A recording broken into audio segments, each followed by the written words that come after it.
say it says that I have something in there, but is there something wrong with me? I sipped the potion and poured it. I on the tide when she poured it. Opportunity knock at the door, they like grin. They rush for the doors and they open like bliss. Pin stroke, game coded the fridge. Welcome to my YouTube channel. My name is Amari Niche, and this is gonna be my story time on how I joined the Air Force. So let's get right into the video. I first contacted my Air Force recruiter in May. I didn't talk to him the whole month of June. I talked to him July, August, and September.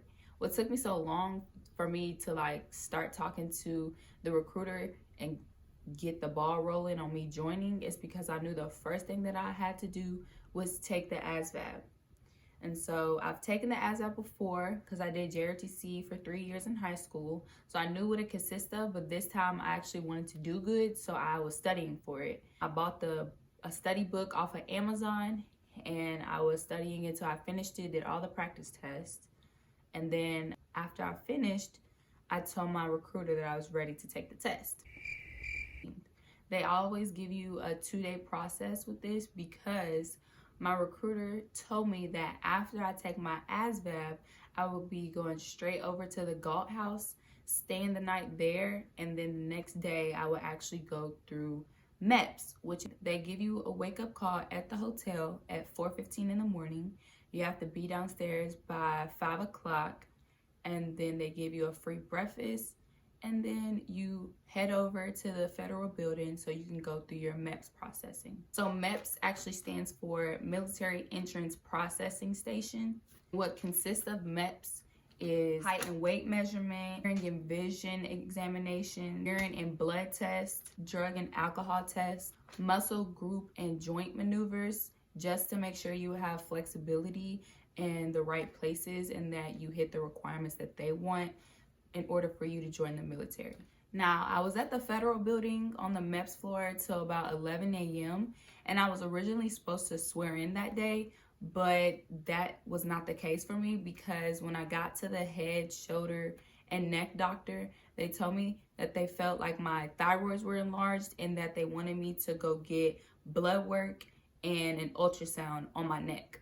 So as I'm in the doctor's office, the lady is examining my neck, touching my neck, and I'm thinking I'm okay because I've been a cheerleader for 4+ years and I've always got physicals and I've always got my head, neck, and shoulders checked, and they've never said anything was wrong with it before then going to the MEPS. So it was a shock to me when she said that, oh, your thyroids were enlarged. And I was like, what? When she said that, she didn't disqualify me, but they wanted more paperwork to make sure that my thyroid functions were normal and that there was nothing going on inside of there. So when she told me that, she was like, oh, you need to get it checked out. I want blood work and an ultrasound. So I asked them, I said, are you gonna pay for it? And she was like, no, you have to go to your family doctor. And I told her, I said, I don't have a family doctor, but that's neither here nor there. So as soon as I got home, after all that, I called local doctor's offices around my house and I made appointments. Now, mind you, I'm thinking, if I say I'm trying to get into the military, they can get me in as soon as possible. But me not thinking the doctor's office, the soonest possible for them is 2 weeks. That is like the earliest you can get in. So when I got to the doctor's office, I thought that I would be able to get my blood work and my ultrasound, but they said that they didn't have the necessary equipment to give me the ultrasound, so they gave me a referral to another doctor. So when I was at this specific doctor's office, she gave me another examination on my thyroids, and she did say she felt like there was something in there. So that freaked me out. I was crying because I was confused, because I was like, I went in there thinking, oh, they're not gonna find anything. I'm gonna be okay. This is just whatever, right? No. So after she told me that, I started freaking out, but I had to get my blood taken. So they took my blood, and then I left and I waited for my results. My blood work results came back and there was no abnormalities in my blood. My thyroid functions were actually in a normal range. So there was nothing wrong with my blood because, if your thyroids are off, it makes you do all types of things to your body. You lose weight or you gain weight really fast. You can't control anything. You get acne and stuff like that. So I knew that wasn't the case, so I was okay with that. So they gave me a referral to a women and children's doctor at the hospital. That's where I got my ultrasound, and the ultrasound was really quick. They took me to the back, they put gel on my neck, and she just did an ultrasound as normal. She was taking a lot of pictures, which I was asking the nurse. I was like, do you see anything? Is there something there? Can you tell me? And she kept telling me, no, I can't tell you anything. You have to wait for the results. You have to wait to talk to your doctor. So that was a little frustrating, but no big deal. I waited. I couldn't blame her for that. So I just waited. After I left, they gave me my results for that too. They did find a colloid cyst in my thyroids. They're really small. One's 5 by 5 by 3 and one's 5 by 5. So when they told me that, I was looking at my paperwork and I was like, okay, what else does it say? It says that I have something in there, but is there something wrong with me?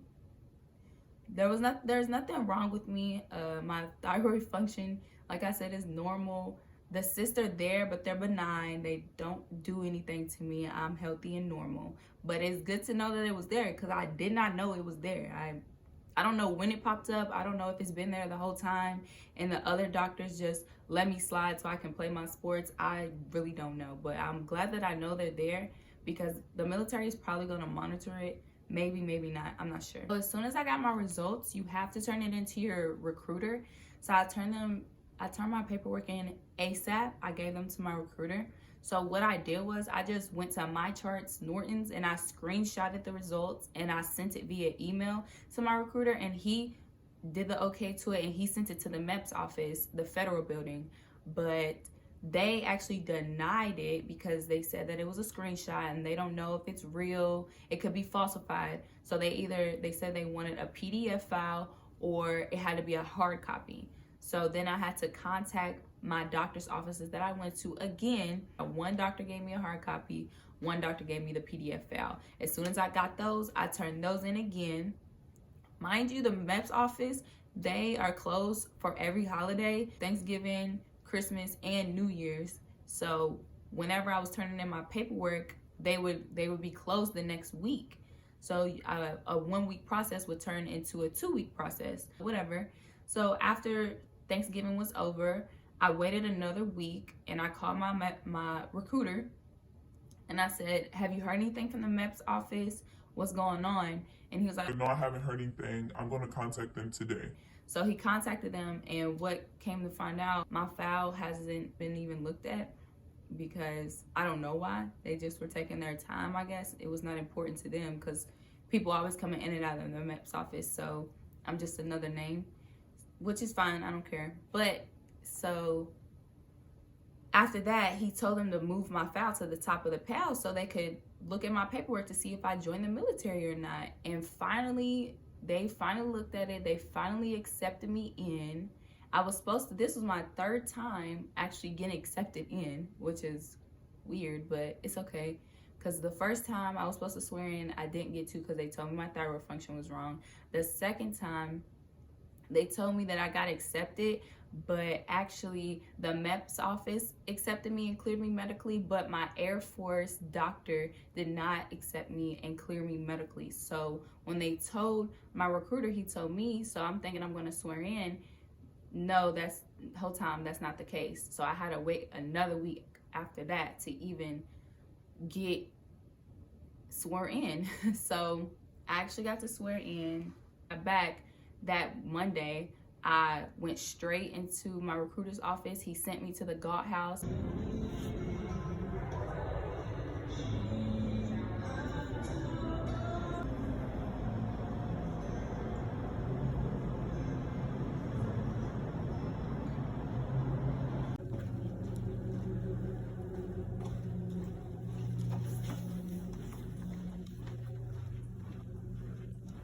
I stayed the night there, and then I went to the federal building, and it was early. They always give you the 4:15 wake up call. I was waiting outside in the freezing cold for a good 15-20 minutes before anybody opened the door for us.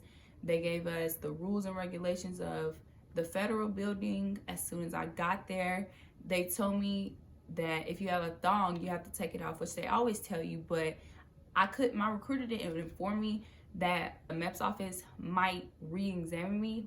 But when they take your height and your weight, they always tell you to strip down in your bra and underwear. And he didn't tell me that, so I told the Air Force liaison at the MEPS office that I was not prepared and that I needed to change my undergarments. So he let me change, and then I got examined because I did not want to give them any reason not to accept me or me to get disqualified over some underwear. That was not going to be the case for me. So after all that happened, I waited, swore in. It was literally only 5 seconds, what made me so mad because I'm going through all this, started the process in September, finally get to swear in, and it's like 5 seconds. So I was so confused, and nobody came in and said, do you want to record? Do you want to take pictures? My family and I had a whole plan where we're going to group FaceTime and they're going to watch me swear in. They did not get to do that. And COVID, you can't have anybody on the floor. No family and friends can watch you swear in now. So that was annoying. So after we left the swearing room, I asked my liaison, I said, can I go back in the go back in the swearing room and take pictures of myself? And thank God there was like something on the wall where I could prop my phone up. And I started taking pictures of myself because I was like, I know I didn't just go through all this just to have a 5-second swear-in. That's just not gonna happen. And y'all didn't even ask if I could record or anything. So I was really upset about that, but I got my pictures. And then after that, I got my job list. Finally, after a long wait, I finally got my job list, and I took the list home. I put them in order from what I wanted the most to what I didn't want. And as soon as that, a week later, maybe, I went to my recruiting office and he put me in the system. But my recruiter is A1 because he told me 2-3 weeks prior that actually he would help me get the job that I wanted, and that he would do whatever he can because he has some type of pull. So I end up getting one of my top 3, which is fine with me. Like, I'm okay with that. So that was cool. So I didn't get some job that I didn't want. And so now I know that my ship out date is, and my job is material management. Thank you for watching my YouTube video. You can like, comment, and subscribe. Just give me feedback on what you thought of my video. So yeah, hope you come back for more. Down wave for like more than the clicks. Cowabunga surfed the wave for my shit. Ayy.